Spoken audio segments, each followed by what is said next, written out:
తమిళనాడులో రాజకీయ అనిశ్చితి నేపథ్యంలో అన్నాడీఎంకేలో చీలిక సూచనలు కనిపిస్తున్నాయి.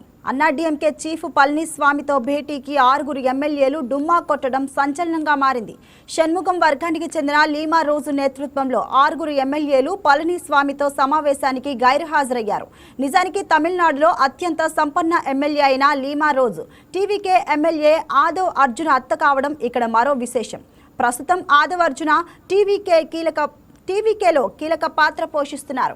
టీవీకేకి మద్దతు కూడగట్టడంలో కీలకంగా వ్యవహరిస్తున్నారు. ఈ నేపథ్యంలో లీమా రోజు నేతృత్వంలో ఏదో జరుగుతుందనే ఊహాగానాలు మొదలయ్యాయి. అయితే అవసరమైతే లీమా రోజు వర్గం ఎమ్మెల్యేలు టీవీకేకి మద్దతు తెలుపుతారంటూ ప్రచారం జరిగింది. ఈలోపే టీవీకేకి వీసీకే మద్దతు ప్రకటించడంతో లీమా రోజు వర్గం ఇప్పుడు ఏం చేస్తుందనేది ఆసక్తికరంగా మారింది.